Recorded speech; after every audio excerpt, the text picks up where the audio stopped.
Sí se ve, doctor. Sí, Muy bien, ya. Entonces, como le decía, ¿no? El segundo tema a conversar es la parte de la hemorragia digestiva, ¿ya? La hemorragia digestiva. Y ya les decía el inicio de la clase que probablemente desde el punto de vista del aparato digestivo, este sea la causa más frecuente, digamos, que consulta a una persona, ¿no? Por emergencia, ¿no? Porque evidentemente eliminar sangre a cualquier persona la asusta y la lleva a una emergencia, ¿de acuerdo? Entonces, ustedes deben estar preparados, ¿no? Para, digamos, evaluar cuando un paciente llega por emergencia, porque en algún momento van a hacer sus guardias, ya sea de internos o de residentes, y se van a encontrar con este tipo de pacientes, ¿no? Hablamos de dos grandes grupos, ¿no? El síndrome de hemorragia digestiva alta y el síndrome de hemorragia digestiva baja, ¿ya?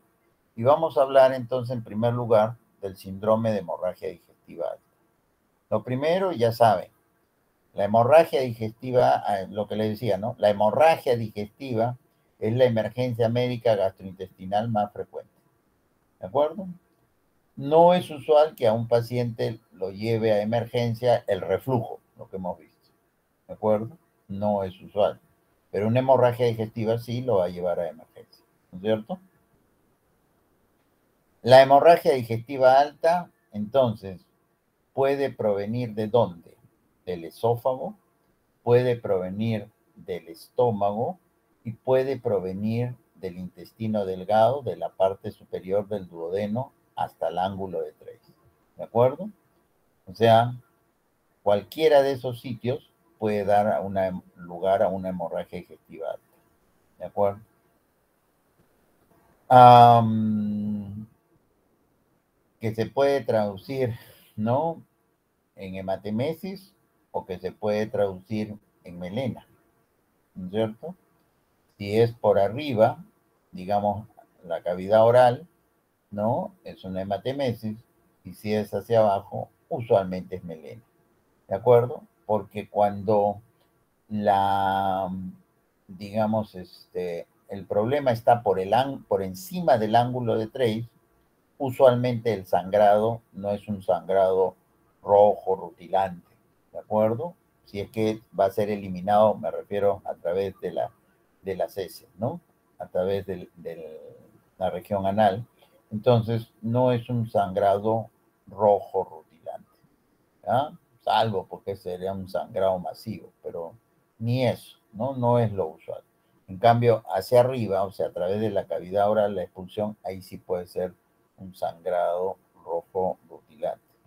Entonces, puede venir, como le diga, del esófago, del estómago o del duodeno, o sea, de la primera parte, ¿m? Por si acaso. Entonces, una vez más, también debemos saber cuáles son las causas, ¿no es cierto?, que pueden dar con mayor frecuencia, y ahorita vamos a ver, el sangrado, ¿no? Estos problemas de sangrado. Como dice ahí, las úlceras pépticas representan la causa más frecuente, pero en caso de sangrado masivo, la causa más frecuente es de las hemorragias por varices esofágicas o gástricas, ¿no? Sobre todo por varices esofágicas. Y cuando uno habla de varices esofágica, eso es secundario a hipertensión portal. Y la hipertensión portal, ¿no es cierto?, es secundaria usualmente a pacientes que tienen cirrosis, ¿no? O sea, los pacientes con cirrosis, ¿no es cierto?, condicionan hipertensión portal y la hipertensión portal conlleva varices. Por supuesto que el síndrome de hipertensión portal tiene muchas otras causas, ¿no es cierto? Pero evidentemente la cirrosis es largamente la causa más frecuente, ¿de acuerdo? Todo el resto ahí son, digamos, causas muy infrecuentes, ¿no? Son anécdotas. hipertensión portal, digamos, es casi, ¿no? Hablar de cirrosis, pero además hay una lista, ¿no? ¿No? Por ejemplo, personas que tienen problemas de trombosis, ¿no? Trombosis o tendencia a las trombosis, ¿no? Los síndromes antifosfolípidos, que son unas enfermedades reumatológicas, tienen tendencia a formar coágulos, trombos que obstruyen la porta, por ejemplo, ¿no? Una trombosis portal y eso a futuro puede dar hipertensión portal y la hipertensión portal, como les decía, puede llevar a varices esofágicas, ¿ya? Entonces, las varices pueden dar un sangrado masivo, masivo, y inclusive que pueden poner en riesgo la vida de un paciente, ¿ya? Por si acaso. Entonces, ahí está, ¿no? Por eso yo siempre tengo que mencionarle causas, etiología, ¿no? Como dice ahí, la etiología puede ser varicial, varice, o no varicial, ¿no? No varicosa. Las varices esofágicas, las varices gástricas, en relación, como le decía, usualmente a hipertensión portal y usualmente en relación a cirrosis. Pues. Entonces, si un paciente, ¿no? Tiene antecedente de cirrosis y viene por una hematemesis, por la eliminación de sangre, ¿no? Por la eh, cavidad oral, ¿no? Por expulsión de sangre por la boca. Entonces, lo primero yo que voy a pensar probablemente es que este paciente, como tiene cirrosis, debe tener hipertensión portal, debe tener varices y lo que ha sangrado son las varices. ¿De acuerdo? Por si acaso. Y en el otro lado, dentro de las causas de hemorragia digestiva alta, no hay, digamos, las causas no variciales. Y también, digamos, eh, digamos, tratar de ordenarlos, ¿no? En función de lo más frecuente, ¿no? Las úlceras pépticas, las úlceras de estrés, ¿no? Las gastritis agudas, ¿no?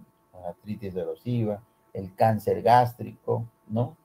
Y cuando hablamos de las úlceras en relación a Helicobacter, en relación a uso crónico, por ejemplo, de antiagregantes plaquetarios o antiinflamatorios no esteroideos o corticoides, ¿no? Que condicionan la posibilidad de que el paciente tenga una úlcera, ¿no? Las úlceras de estrés se ven sobre todo en pacientes que están, digamos, con infecciones muy severas, ¿no? Pacientes hospitalizados, ¿no? Y con infecciones severas pueden, digamos, hacer pequeñas úlceras, que llamadas úlceras de estrés, y estas pueden sangrar, ¿no? Entonces, igual, ¿no? Habrán cosas inusuales, el síndrome de Mallory-Weiss, ¿no? Eso se ve sobre todo en las gestantes, ¿no? Ustedes saben que en los primeros meses de la gestación hay la llamada hiperemesis gravídica, ¿no? Que el paciente vomita, vomita y vomita, ¿no? Y eso puede dar lugar a un daño, ¿no? A una lesión a nivel del esófago, ¿no? A una rasgadura del esófago, entre comillas, y eso puede dar sangrado, ¿no? Eso es lo que se conoce como el síndrome de Mallory-Weiss, ¿de acuerdo? Pero es una causa ya menos frecuente, ¿no? No digo que no hay, no digo que no se presente, pero sí es una causa más, menos frecuente si hablamos en general de todas las causas. Entonces, una vez más, tenemos que aprender cuáles son las causas, porque cuando un paciente, una vez más, en mi interrogatorio, le diga, pues, ¿no?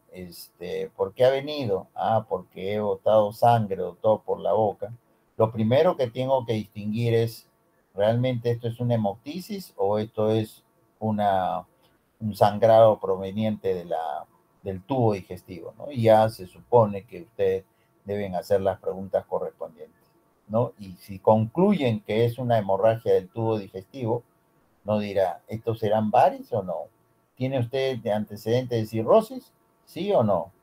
Ya, no tengo antecedentes de cirrosis. Ah, muy bien. ¿Usted consume antiinflamatorios? ¿Toma aspirina? ¿Toma ibuprofeno con frecuencia? ¿Naproxeno? Diclofenaco ha estado colocándose, ¿no? Usa corticoides, usa prednisona, entonces tengo que irle preguntando, ¿no?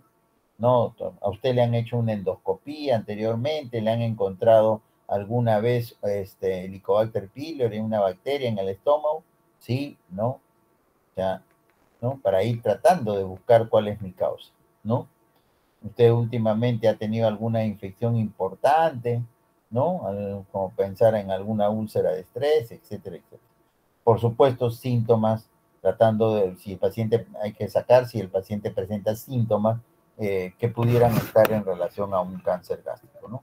Si es una gestante, ¿no? Y más si está en el primer trimestre, averiguar, pues, si ha estado con muchas náuseas, con muchos vómitos, sobre todo, para pensar en la posibilidad de mal orihueso, ¿no? Entonces, ustedes, una vez más, aprendan las causas, pero aprendan lo más frecuente, por si acaso. Entonces, ¿por qué va a venir un paciente, como les decía, ¿no? ¿Por qué va a ir a una emergencia a consultarle a ustedes alguna vez y que ustedes finalmente van digamos, a decir, este paciente tiene una hemorragia digestiva alta, un síndrome de hemorragia digestiva alta? Ya, lo primero es catalogar como síndrome, pero cuando ya uno es un interno de un residente, no pues, se puede quedar en síndrome, ¿de acuerdo? Tiene que hacer el esfuerzo por tratar de buscarle etiología. Pues el médico ya tiene, cuando así sea un médico general, tiene que, digamos, hacer un interrogatorio tratando de buscar la causa, no tratando de llegar al diagnóstico de síndrome, a un diagnóstico sindrómico. Yo siempre lo digo, el diagnóstico sindrómico es para los alumnos que terminan semiología. Pero una persona, un interno, ya no es diagnóstico sindrómico, menos un residente. Pues. Tienen que hacer, aparte del diagnóstico sindrómico, diagnósticos etiológicos, ¿no? Y eso es un problema, pues, con los médicos jóvenes, ¿no? Porque a veces los médicos jóvenes se contentan simplemente con el hecho de decir, ¿no? ¿Por qué ingresaba el paciente? Por hemorragia digestiva alta, por hemorragia digestiva baja, por insuficiencia respiratoria aguda, por insuficiencia cardíaca. Y no se preguntan, o sea, ¿por qué es la insuficiencia cardíaca? ¿Por qué es el problema respiratorio? ¿Por qué está sangrando? ¿No? No. Entonces, no se hacen no, esa, digamos, pregunta y por lo tanto su interrogatorio es pobre, ¿no? ¿No? Entonces, para hacer un interrogatorio, entonces tengo que saber cuáles son las causas, ¿sí? Y tratar de buscar en el paciente si alguna de esas causas está presente. Pero ya, el paciente, ¿por qué va a llegar? Va a llegar o puede llegar por hematemesis, ¿no es cierto? Ya saben, la hematemesis es el sangrado, ¿no? Proveniente, pues, en este caso, del esófago, del estómago o la parte alta del duodeno, ¿no? A través de la cavidad oral, ¿no? A través de la boca. Un sangrado generalmente, pues, rojo rutilante. Puede llegar por lo que conocemos como melena, ¿no? La melena, deben haberle dicho, bueno, recién ustedes están la primera semana, aunque ya han hecho clases, pero o de repente ya tienen una idea, ¿no? La melena es una deposición muy característica, ¿no? Es una deposición de color negro, negro.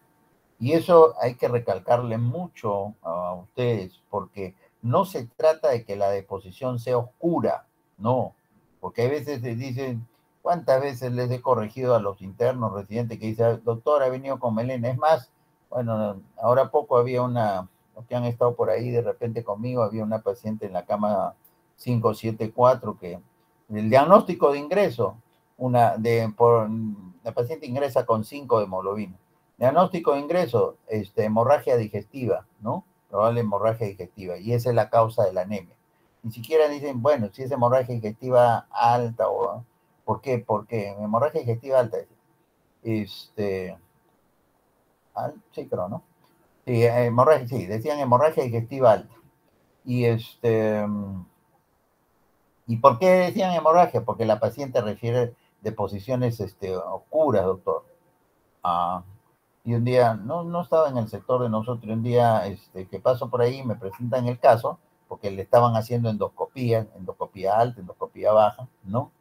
Y en el interrogatorio nos pregunto, ¿no? ¿Tus deposiciones cómo son? ¿Cómo son? Me dice, porque los doctores dicen que tiene unas deposiciones oscuras, sí, a vez en cuando tengo deposiciones oscuras. Entonces yo le digo, tus deposiciones son negras, negras, mira, negras, ¿ah?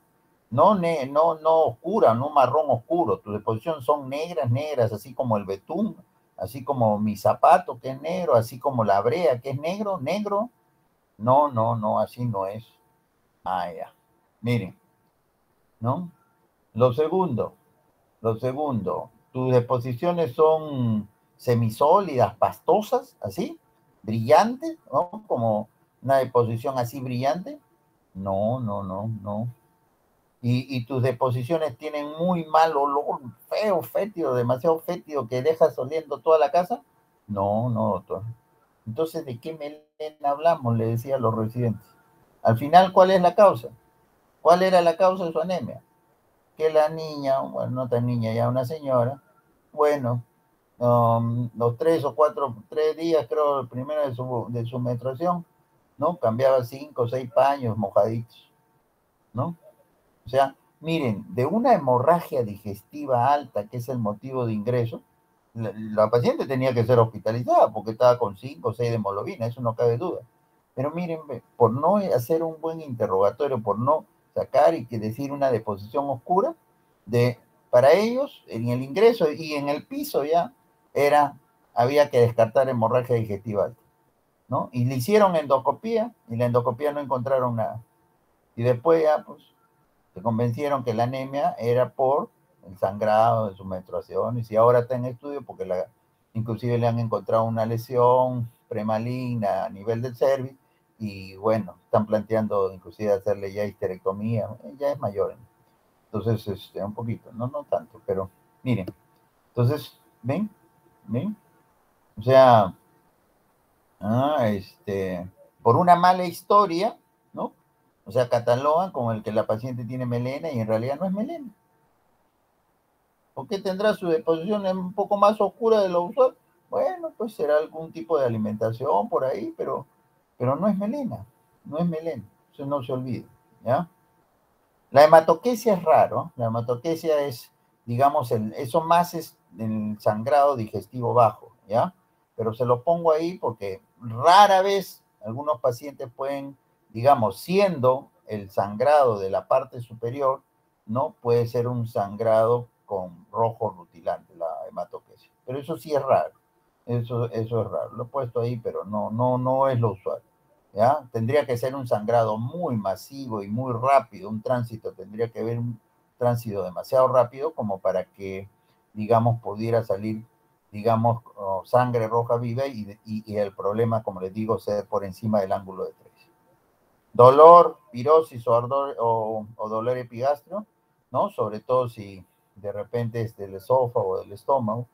Bueno, el resto, digamos, de síntomas van a estar en relación a qué cosa, a la magnitud, ¿no? Del sangrado, ¿no? Mareos, que digamos perdieron el conocimiento, inclusive hasta trastorno del sensorio propio de la hipotensión, pero eso será dependiendo de la magnitud, como les digo, del sangrado.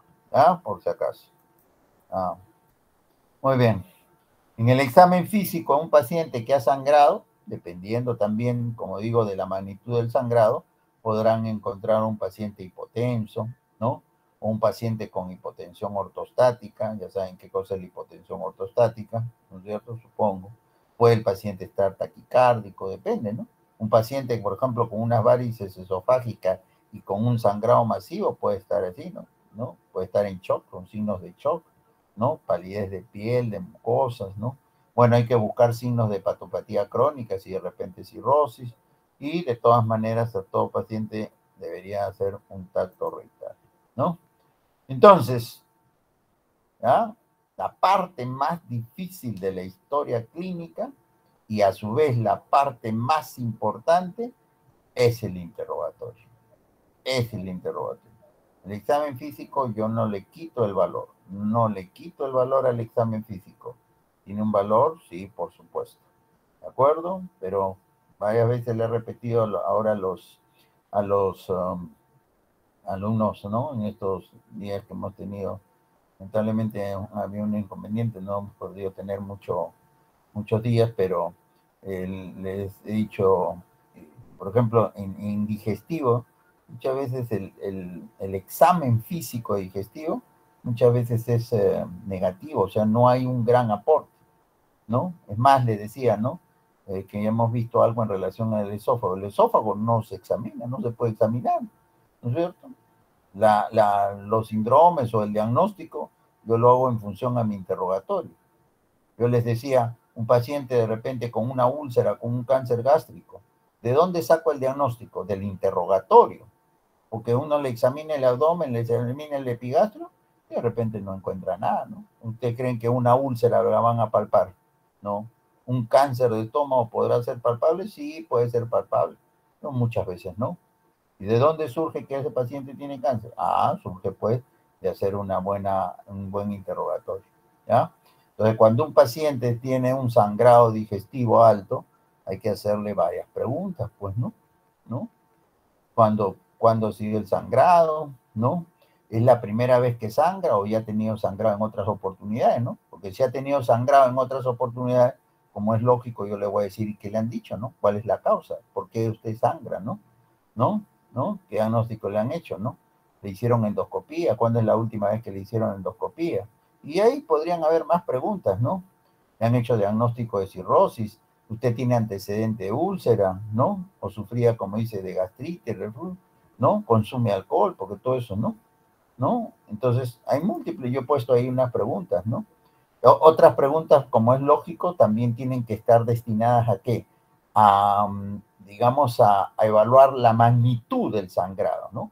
Porque yo pregunto qué cantidad de sangre habrá eliminado por una hemoptisis, ¿no? O sea, trato de más o menos darme una idea, ¿no? Porque no es lo mismo, pues, que haya alguien, como decía, alguien tenga esputo hemoctoico y alguien que tenga una hemoptisis franca y que de repente en una expulsión se han ido como 250, 300, ¿no? Porque ese paciente, digamos, necesariamente tendrá que tener una mayor vigilancia, ¿no? ¿No? Porque en cualquier momento puede haber otro sangrado igual o mucho mayor y de repente el paciente se choca, ¿no? Entonces tengo que tener una idea más o menos de la magnitud, ¿no? Entonces mis preguntas de sintió mareo, si se siente como que le bajó entre comillas la presión, me está dando una idea de repente de la magnitud, ¿no?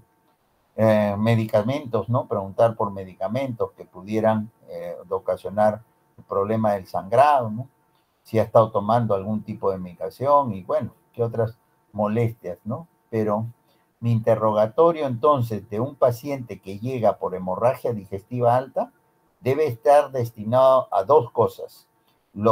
Digamos, en primer lugar, la magnitud del sangrado, ¿no? La magnitud, cuánto ha sangrado. Y en segundo lugar, mi interrogatorio debe estar destinado a tratar de conseguir cuál es la causa, cuál es el motivo, ¿no? Por el que en este caso ha sangrado. ¿Ya? Turururu. Ya, hemorragia digestiva alta, ¿no? Ya, listo. Muy bien. Preguntas, preguntas, preguntas. Antes de hablar de hemorragia digestiva baja, preguntas. ¿Alguien?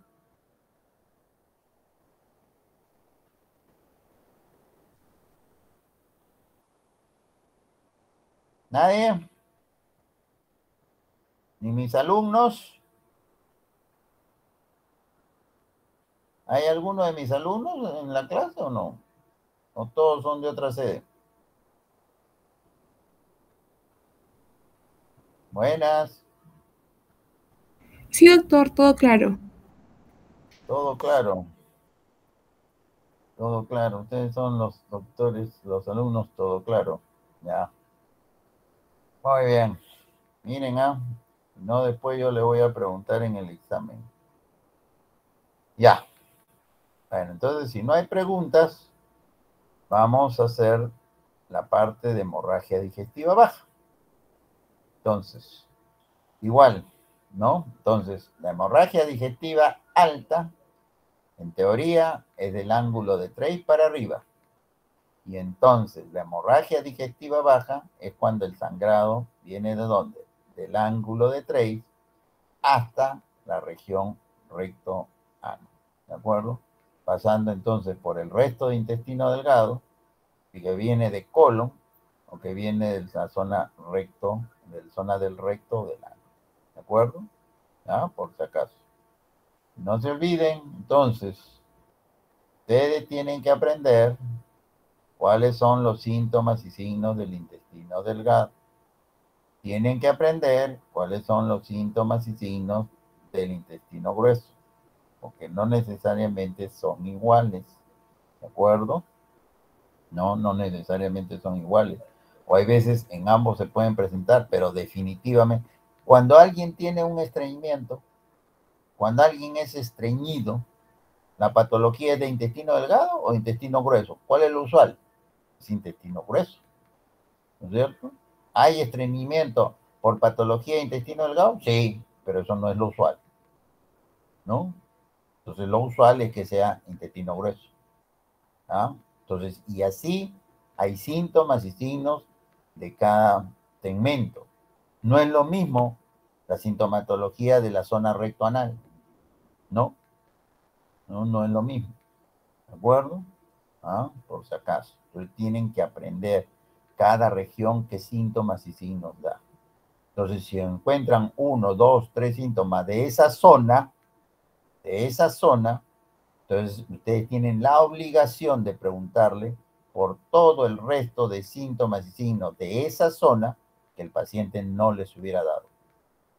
Y para eso entonces tengo que tener toda mi lista de, de molestias que puede dar ese segmento, ese aparato o sistema, ¿ah? Por si acaso. Dice, representa el 20 a 30% de las hemorragias digestivas y en el 80% de los casos provienen del colon. Es decir, ¿de acuerdo? Cuando alguien sangra por abajo y el sangrado es del ángulo de Treich hacia abajo, lo más frecuente es que el sangrado venga del colon ascendente, del colon transverso, del colon descendente o del colon sigmoides. ¿No es cierto? ¿Sí? ¿Ya? Por si acaso. ¿Ya? Entonces, la mayor parte de los cuadros de sangrado digestivo bajo vienen del colon. Aguda o crónica, es verdad. Como siempre, la aguda, y si es masiva, como dice ahí, puede dar alteraciones hemodinámicas, ¿no? Cuando hablamos de alteraciones hemodinámicas, estamos diciendo que le baja la presión, que se pone taquicárdico, ¿no? E inclusive hasta taquineico, ¿no? Y inclusive síntomas de shock. ¿Ya? Se denomina, algunas definiciones, ¿no? Se denomina hemorragia digestiva baja masiva cuando el paciente requiere para compensar el estado hemodinámico 1 litro más de sangre dentro de las 24 horas. ¿De acuerdo? Ya. Y puede haber pérdida de sangre microscópica, es verdad, sangre oculta. En este caso, la hemorragia digestiva baja se descubre por síntomas y signos de anemia, ¿no? Y anemia ferropénica. Pero evidentemente, el que va a ir a una emergencia va a ser alguien que haya sangrado en forma activa, no que esté sangrando microscópicamente. El que está sangrando en forma, digamos, en cantidades muy pequeñas, que solamente, digamos, podríamos observarlas en el microscopio, generalmente ese paciente acude por consultorio. ¿Y por qué acude? Por síntomas de anemia, ¿no es cierto? Por síntomas de anemia, ¿no? Ya tiene pues 5 o 4 de hemoglobina, no lo sé, y entonces el paciente pues tiene que se duerme mucho, que se cansa, que tiene mareos, etcétera, etcétera, ¿no? Que le han dicho que está pálida, y tantas cosas que ustedes deben saber a estas alturas cuando alguien tiene una anemia, ¿no es cierto? Una anemia importante, una anemia severa, ¿ya? Por si acaso. Entonces, ¿cuál es la causa ahora de hemorragia digestiva baja? Lógico, porque viene del intestino delgado, pero ya han visto ustedes, el 80% y hasta más, el problema está en el intestino grueso. Y cuando hablo de intestino grueso, ¿qué hay que pensar?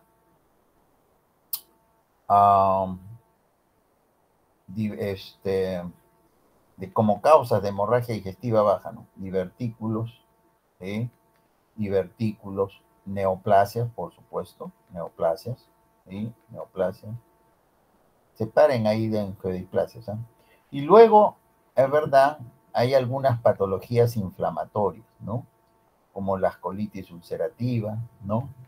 Hay algunas patologías infecciosas, ¿no? Por ejemplo, eh, la meba, si es aguda, una shigella puede dar sangrado digestivo, ¿no es cierto? Y todas aquellas bacterias que pueden dar diarreas de tipo disentérico, ¿no? Pero, digamos, hay etiologías infecciosas, ¿no? Los pacientes VIH, por ejemplo, ¿no? Que tenemos ahí en el piso, si algún paciente VIH viene con un sangrado importante, ¿no? Ya son pacientes especiales, pues, ¿no? Yo pensaré, no será un Kaposi. El Kaposi es una, un tipo de neoplasia, ¿no? Este, que se ve en pacientes VIH, que está relacionada con un virus, que es el virus herpes tipo 8. Y entonces estas lesiones que pueden también presentarse no solamente en forma externa en la piel, sino en el intestino, pueden dar lugar a sangrado. Pero ese es un caso especial, ¿no es cierto? Si fuera un paciente VIH, yo voy a pensar que de repente puede ser Kaposi. Si es un paciente VIH, podría pensar también que puede ser por un virus, sobre todo citomegalovirus, ¿no? Que produce úlceras, ¿no es cierto? Úlceras. Y eso da lugar a sangrado, ¿de acuerdo? ¿No? Si es un paciente que viene de una zona donde hay ameba, bueno, pues entonces pensar como posibilidad diagnóstica, digo, ¿no? Y hay personas que tienen enfermedades autoinmunes, ¿no? Enfermedades inflamatorias como la colitis ulcerativa, ¿no? Las personas que han tenido algún tipo de cáncer y han recibido, han sido, han recibido radioterapia, ¿no? Entonces, pueden, después de tiempo, pueden hacer sangrado digestivo bajo, ¿no? Y eso es lo que se conoce como colitis por radiación, ¿no? Etcétera, etcétera. ¿De acuerdo? Las de intestino delgado, como yo les decía, son menos frecuentes. Son menos frecuentes. ¿De acuerdo? Por ejemplo, neoplasia de intestino delgado es raro, ¿no? Es raro. Más largamente más frecuentes son de, del intestino grueso, ¿no? de, del colon, ¿no? ¿Ya? Y las que más sangran dentro del colon son las del lado izquierdo, ¿no? El colon descendente, del colon sigmoide, ¿no? Más bien las del lado derecho dan sangrado, pero dan sangrado microscópico. En cambio, las del lado izquierdo, ¿no? Y del sigmoide pueden dar hematoquesia, o sea, sangrado franco, ¿no? Rojo nuclear. Entonces, del intestino delgado pueden haber, hay causas que pueden dar lugar a sangrados digestivos bajos, sí, por supuesto, ¿no? También podría ser, ¿no? La tuberculosis, ¿no? La tuberculosis, como ustedes saben, se asienta con mayor frecuencia en el intestino delgado, ¿no? Puede extenderse inclusive hasta ciego, ¿no? Pero generalmente es a nivel del ilio, ¿no? El ilio, están ahí las placas de Peyer. Entonces, digamos, el, la tuberculosis pudiera dar sangrado, sí, que tampoco no es lo más frecuente, ¿eh? Porque la tuberculosis intestinal, ¿cuál es la manifestación más frecuente? ¿Por qué consulta a un paciente con una tuberculosis intestinal? Consulta por diarrea. Lo más frecuente es diarrea, diarrea crónica, ¿no? Algunos pacientes pueden consultar por cuadros de obstrucción intestinal o su oclusión intestinal, ¿no? Y como le digo, el sangrado en tuberculosis, sangrado digestivo en tuberculosis, no es de lo más frecuente. Pero bueno, pero puede dar, ¿no? Isquemia intestinal, bueno, eso se ve sobre todo en los abuelitos, ¿no? Que puede haber la angina intestinal, ¿no? La angina intestinal, isquemia mesentérica, isquemia intestinal, ¿no? Y puede haber sangrado. La enfermedad de Crohn es una enfermedad, digamos, autoinmune, que puede dar lugar también, por supuesto, a sangrado, ¿no? Angiodisplasia, ¿no? Las angiodisplasias vienen a ser como varices, como varices, pero en este caso intestino delgado, intestino grueso, ¿no? Sí, hay veces se ven casos de angiodiplasia en personas mayores también. Y bueno, las neoplasias son raras, como decía, ¿no? Si hablamos de intestino delgado. ¿Ya? Entonces, una vez más, ¿no? Tienen que aprender las causas más frecuentes. Entonces, ¿por qué va a venir un paciente? Un paciente con hemorragia digestiva baja por hematoquesia. La melena, yo lo he puesto ahí, ¿ya? Porque está en los libros, pero la melena, así como arriba les dije, la hematoquesia no es usual, no es usual de una hemorragia digestiva alta, lo inverso, ¿no? La melena no es usual. O sea, melena uno en realidad debería pensar que es alto, ¿de acuerdo? Y lo mismo, ¿no? Porque al final es sangrado, ¿no? Síntomas de anemia, ¿no? Y bueno, dependiendo cuál es la causa, ¿no? Por ejemplo, alguien puede tener fiebre y sangrado, ¿no? Un paciente VIH, de repente nosotros decimos, citomegalovirus, no vaya a ser, ¿de acuerdo? Pérdida de peso, bueno, pues de repente es un cáncer, ¿no? Dolor abdominal, diarrea con estreñimiento, ¿no? Cambios en el hábito defecatorio, ¿no? Entonces uno tiene que ir encajando su historia clínica. Bueno, y el examen físico más o menos, de todo va a depender, porque al final, ¿qué cosa es? Sangrado, ¿no es cierto? Sangrado. Entonces los hallazgos que van a encontrar ustedes van a estar en relación a la magnitud del sangrado, ¿no? No es lo mismo, pues, que alguien elimine, ¿qué le digo? Pues, 1 litro de sangre, que de repente hayan sido 100, 150 centímetros de sangre, ¿no? De centímetros cúbicos de sangre, ¿no? Pulso, dependiendo, pues, ¿no? Dependiendo de la magnitud, ¿no? Signos de anemia, ¿no? Muchas veces el examen puede ser normal, ¿no? Normal, en una hemorragia digestiva baja también puede ser normal. El examen de abdomen me refiero, ¿no? Puede no encontrar nada, ¿no? De repente un poquito de distensión, pero puede ser que no palpen ninguna masa ni nada por el estilo, ¿no? Porque tenemos limitación, pues nuestra mano tiene limitación, nuestro tacto tiene limitación, ¿no? Y pero por supuesto, hay veces también nos podemos encontrar con alguna masa palpable, ¿no? De repente podemos palpar en un cáncer de sigmoide, sí, se puede palpar, pues, ¿no? De repente. Pero no todos los pacientes. Y una vez más, todo paciente debería ser sometido a un tacto rectal. Listo. Entonces, igual, ¿no? Cuando ha presentado sangrado, la primera vez o ya ha sangrado otras veces, ¿no? Ha tenido antecedentes previos, su diagnóstico, ¿no?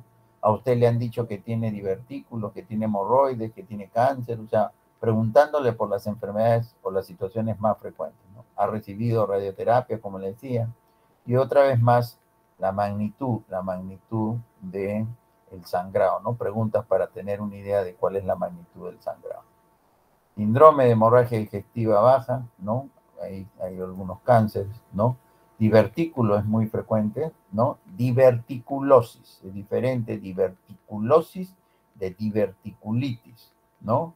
¿Quiénes son los que usualmente sangran? Las diverticulosis. Las diverticulitis usualmente no sangran, por si acaso, ¿ya? Angiodisplasias o ectasias vasculares, ¿no?